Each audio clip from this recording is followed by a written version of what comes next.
Welcome back to another coding problem breakdown. Today we are tackling the walls and gates problem. This is a classic grid-based algorithm question, often categorized as medium difficulty. The core challenge is to find the shortest distance from every empty room to its nearest exit gate. First, let's understand the input data. We are given a grid with three types of cells. -1 represents a wall or obstacle that we cannot pass through. 0 represents a gate, which is our target destination. And finally, infinity represents an empty room. Our job is to fill these empty rooms with the number of steps it takes to reach the closest gate. Here is a visual representation of what we need to achieve.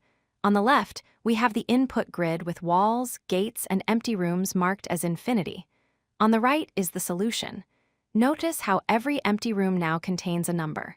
For example, a room right next to a gate has a distance of 1. A room 2 steps away has a distance of 2, and so on.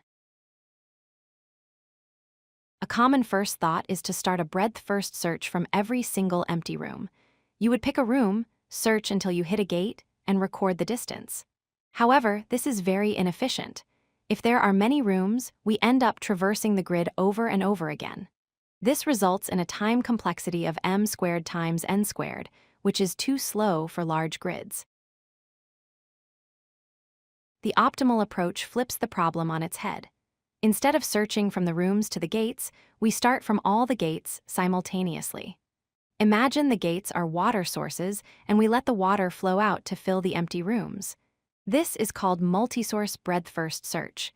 It ensures we visit every room in the minimum amount of time.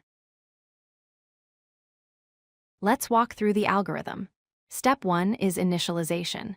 We scan the entire grid to find the coordinates of every gate. We add these coordinates to a queue. The queue will manage which cells we need to process next. At this stage, our queue contains only the starting points, which are the gates themselves. Now we begin the expansion. We pop a gate from the queue and look at its neighbors, up, down, left, and right. If a neighbor is an empty room marked as infinity, we update its distance. Since we are coming from a gate with distance 0, the neighbor's distance becomes 1. We then add this neighbor to the queue so we can process its neighbors later. We repeat this process. We take the cells with distance 1 from the queue and look at their neighbors. Any unvisited empty room adjacent to them gets updated to distance 2. This wave-like expansion guarantees that the first time we reach a room, it is via the shortest possible path. While coding this, there are a few checks to keep in mind. First, if we encounter a wall, we simply ignore it. Second, if a neighbor already has a distance value that is not infinity, it means we have already visited it from a closer gate, so we skip it. And of course, always check that your coordinates are valid and within the grid boundaries. This solution is highly efficient. The time complexity is big O of m times n, where m is the number of rows and n is the number of columns. This is because we process each cell at most once. The space complexity is also big O of m times n for the queue usage in the worst case. To summarize, model the problem as a graph. Use multi-source BFS starting from all gates at once.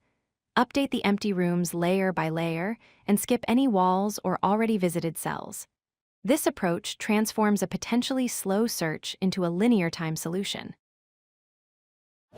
If you like this video, hit that like button and don't forget to subscribe. Visit codelucky.com for more such useful content.